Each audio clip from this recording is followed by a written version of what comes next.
Indian overseas Congress के अध्यक्ष हैं सैम पित्रोदा। उन्होंने विरासत कर यानी इनहेरिटेंस टैक्स का जिक्र छेड़कर नया विवाद खड़ा कर दिया है।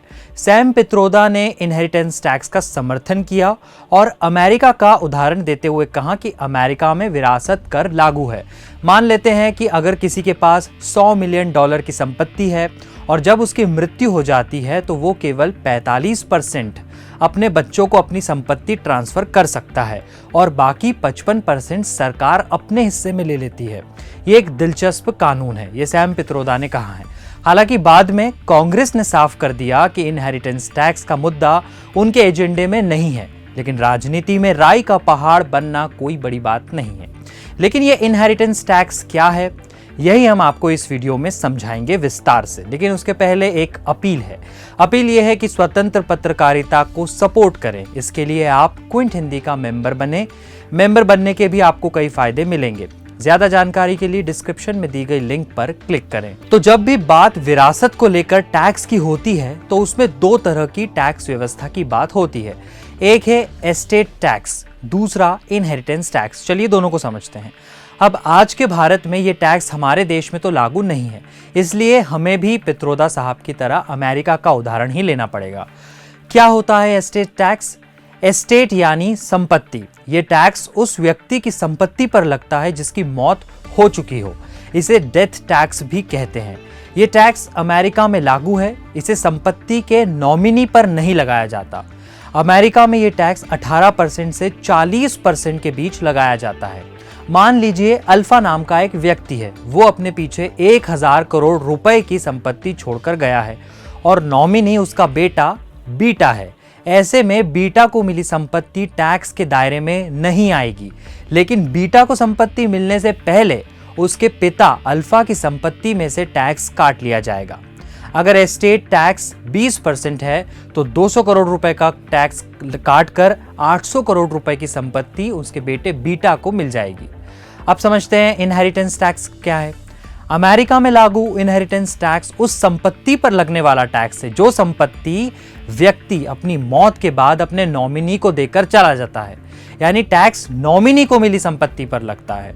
मान लीजिए अल्फा अपनी 1000 करोड़ की संपत्ति अपने बेटे बीटा और बेटी गामा में आधी आधी बांटकर चला गया है, तो दोनों को टैक्स भरना होता है।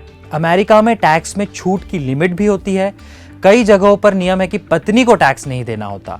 कई जगहों पर बेटी और बेटे की तुलना में अगर नॉमिनी उस व्यक्ति की बहन भी है तो उसे बेटे की तुलना में ज्यादा टैक्स देना होता है।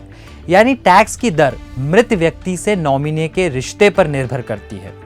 भारत में भी एक समय में इनहेरिटेंस टैक्स लागू था। जी हाँ, भारत में 1953 में एस्टेट टैक्स यानी डेथ टैक्स के नाम से इनहेरिटेंस टैक्स को लागू किया गया था।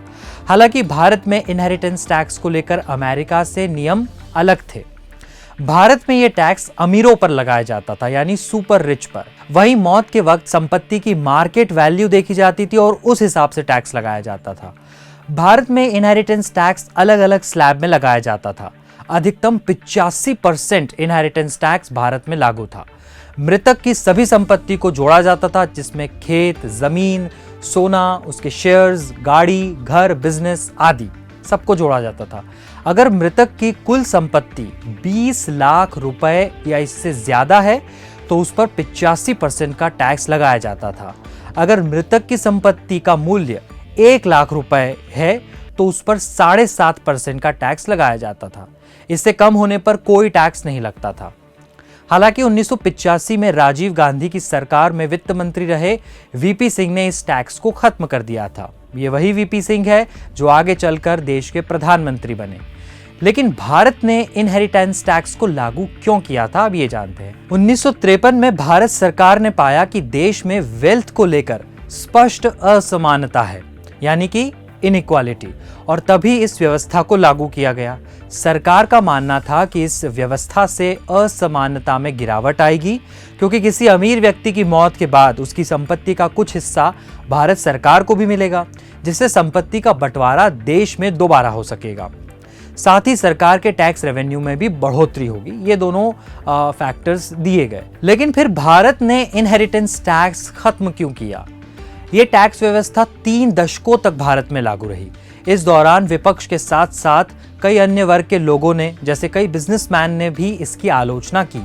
ऐसे तो इसे खत्म करने के कई फैक्टर्स रहे होंगे, लेकिन इकोनॉमिक टाइम्स की एक रिपोर्ट के अनुसार इसे इसलिए खत्म किया गया क्योंकि इससे समाज में न तो आर्थिक असमानता में कमी आई, न ही इसकी वजह से सरकार के खजाने को फायदा पहुंचा। आप सोच रहे होंगे कि 85% तक टैक्स वसूलने वाली इस व्यवस्था से सरकारी खजाने को फायदा कैसे नहीं हुआ। चलिए ये आपको आंकड़ों से समझाते हैं। 1983 और 84 के बजट के अनुसार सरकार इस व्यवस्था से केवल 20 करोड़ रुपए ही वसूल पाई। 1980 के बजट के अनुसार भारत सरकार ने टैक्स से 1979 से 80 के दौरान 11,447 करोड़ रुपए की कमाई की थी, लेकिन इसमें इनहेरिटेंस टैक्स से केवल 13 करोड़ रुपए की कमाई हो पाई, जो कुल टैक्स की कमाई का केवल 0.1% था, काफी कम। इनहेरिटेंस टैक्स को वसूलने, उसे जोड़ने की जो लागत थी वो बहुत ज्यादा थी, क्योंकि ये टैक्स व्यवस्था काफी कॉम्प्लेक्स थी। दुनिया के कई देशों में इनहेरिटेंस टैक्स आज भी लागू है और कई देशों ने इस टैक्स को खत्म भी कर दिया गया है। तो चलिए जानते हैं दुनिया के और किन देशों में इनहेरिटेंस टैक्स को लागू किया गया है। सबसे पहले अमेरिका, यहाँ इनहेरिटेंस टैक्स लागू है, हालांकि पूरे देश में इस टैक्स को लागू नहीं किया गया है। अमेरिका के केवल 6 राज्यों में ही इनहेरिटेंस टैक्स लागू है। यहाँ 40% तक इनहेरिटेंस टैक्स लगाया जाता है। दूसरा, यूनाइटेड किंगडम यानी ब्रिटेन, यहाँ भी इनहेरिटेंस टैक्स 40% तक लगाया जाता है। फ्रांस में इनहेरिटेंस टैक्स 45% तक लगाया जाता है। दक्षिण कोरिया में इनहेरिटेंस टैक्स 50% तक लगाया जाता है। और दुनिया में जापान ऐसा देश है जहां सबसे ज्यादा 55% तक इनहेरिटेंस टैक्स लागू किया गया है। और जाने से पहले आपको यह भी बता देते हैं कि सैम पित्रोदा से पहले मोदी सरकार में बीजेपी मंत्री भी इनहेरिटेंस टैक्स का समर्थन कर चुके हैं। मोदी सरकार के सत्ता में आने से पहले यूपीए 1 सरकार में कांग्रेस नेता पी चिदम्बरम ने इस टैक्स को लागू करने के लिए विचार विमर्श शुरू करने की बात कही थी। फिर यूपीए 2 की सरकार आई, तब वापस पी चिदम्बरम साहब ने एक बार फिर इस मुद्दे को छेड़ा था। हालांकि 2014 में कांग्रेस सत्ता से बाहर हो गई। फिर आई मोदी सरकार 2014 में, इसमें वित्त राज्य मंत्री रहे जयंत सिन्हा भी इस टैक्स का समर्थन कर चुके हैं। देश दुनिया की बाकी खबरों के लिए देखते रहिए द क्विंट और क्विंट हिंदी। हिंदुस्तान को बचाने वाला चुनाव है।